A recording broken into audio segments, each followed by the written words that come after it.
Bismillahirrahmanirrahim. Assalamualaikum warahmatullahi wabarakatuh.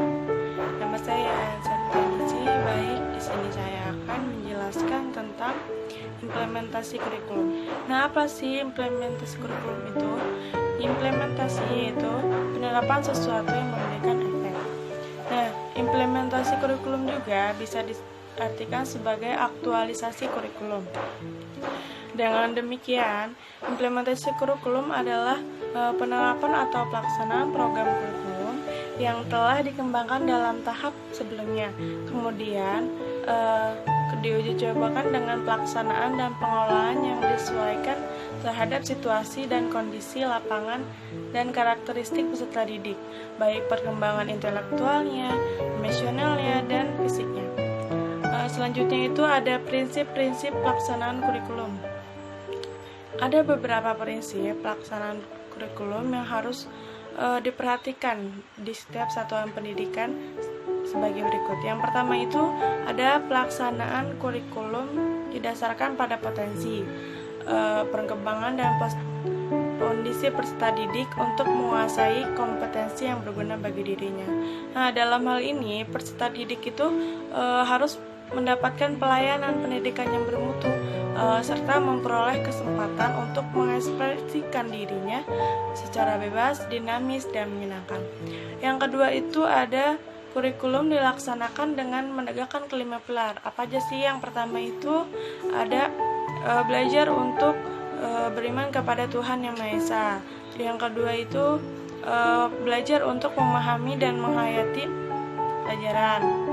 Yang ketiga itu belajar untuk mampu berusaha secara efektif gitu kan. Terus yang keempat itu belajar untuk hidup bersama dengan orang lain dan mampu berguna bagi orang lain. Dan yang kelima itu yang terakhir belajar untuk membangun jati diri melalui proses pembelajaran aktif, efektif, dan menyenangkan. Nah, yang ketiga itu ada pelaksanaan kurikulum. Pelaksanaan ini memungkinkan peserta didik mendapatkan pelayanan yang bersifat perbaikan, pengayaan, dan percepatan sesuai dengan potensi peserta didik tersebut. Dengan tetap memperhatikan keterpaduan pengembangan pribadi peserta didik yang berdimensi ketuhanan, keindividuan, kesosialan, dan moral. Nah, yang keempat itu ada kurikulum dilaksanakan dalam suasana hubungan peserta didik dan pendidik juga saling menerima, menghargai, akrab, dan hangat dengan prinsip tuturi handayani. Nah, yang kelima itu ada kurikulum harus dilaksanakan dengan menggunakan pendekatan multistrategi dan multimedia.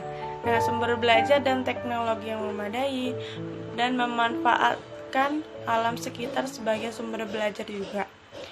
Selanjutnya itu yang ke-6 ada kurikulum harus dilaksanakan dengan mendayagunakan kondisi alam, sosial dan budaya serta kekayaan daerah untuk keberhasilan pendidikan serta muatan seluruh bahan kajian secara optimal.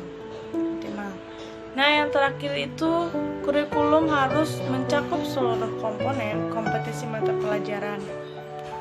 Muatan lokal dan pengembangan diri diselenggarakan dalam keseimbangan. Selanjutnya itu ada pendekatan dan model implementasi kurikulum. Kurikulum yang telah tersusun harus diimplementasikan di lapangan. Para peneliti atau para ahli dalam menyusun program implementasi kurikulum secara umum itu bertujuan untuk yang pertama, mengukur derajat keberhasilan suatu inovasi kurikulum setelah suatu rencana itu diterapkan. Dan yang kedua itu mengidentifikasi faktor-faktor pendukung dan penghambat implementasi kurikulum. Nah, menurut Jackson, ada 5 faktor yang menjadi penghambat implementasi kurikulum. Yang pertama itu, ada guru yang tidak inovatif. Yang kedua, guru tidak mempunyai keterampilan dan pengetahuan terhadap hal-hal baru. Yang ketiga itu, tidak tersedianya sarana. Yang keempat, ketidakcocokan kebijakan dengan inovasi. Dan yang kelima itu, tidak adanya motivasi sebagai pelaksana inovasi.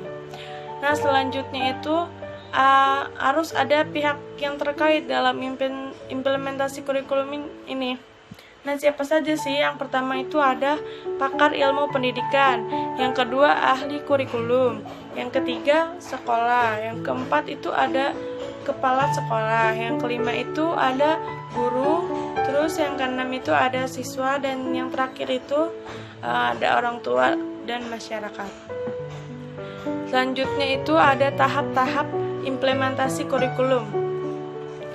Secara garis besar, tahapan implementasi kurikulum itu meliputi tahap perencanaan, tahap pelaksanaan, dan evaluasi. Yang pertama itu ada tahap perencanaan implementasi. Tahap ini bertujuan untuk menguraikan visi dan misi atau mengembangkan tujuan implementasi yang ingin dicapainya. Terus yang kedua itu ada apa? Yang kedua itu ada tahap pelaksanaan implementasi.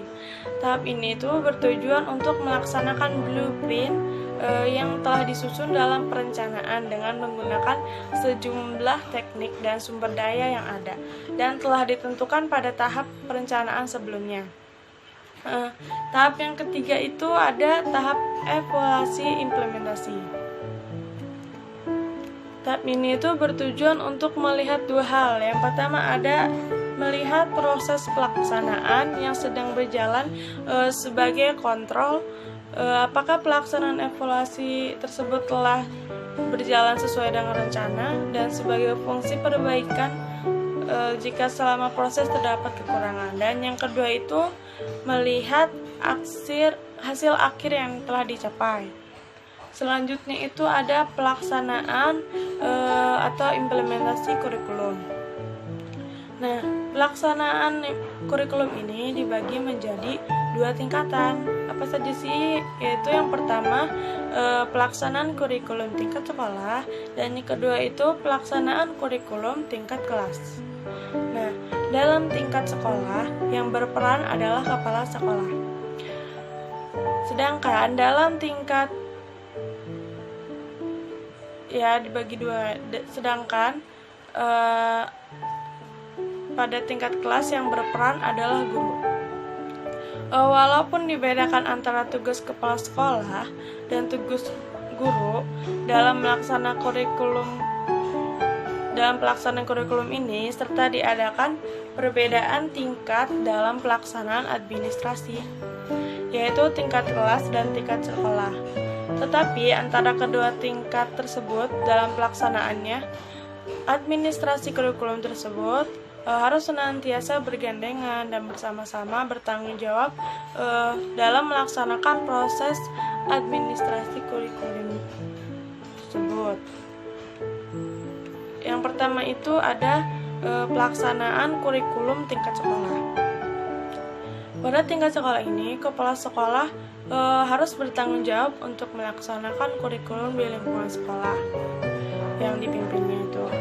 Terus tanggung jawab kepala sekolah adalah kepala sekolah itu sebagai pemimpin, sebagai administrator, terus penyusunan rencana tahunan, pembinaan organisasi sekolah, terus koordinator dalam pelaksanaan kurikulum, kegiatan memimpin rapat kurikuler, sistem komunikasi, dan pembinaan kurikuler.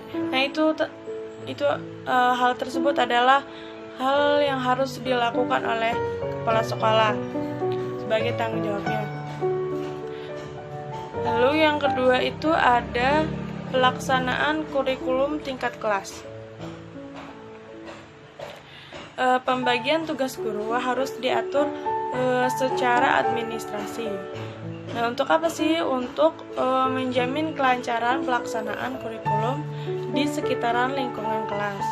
Nah, ada pembagian tugas-tugas tersebut ada berapa jenis? Meliputi 3 jenis kegiatan administrasi, yaitu yang pertama ada pembagian tugas mengajar, yang kedua itu ada pembagian tugas-tugas pembinaan ekstrakurikuler terhadap para siswanya, terus yang terakhir itu ada pembagian tugas bimbingan belajar yang dilakukan oleh guru dan para murid.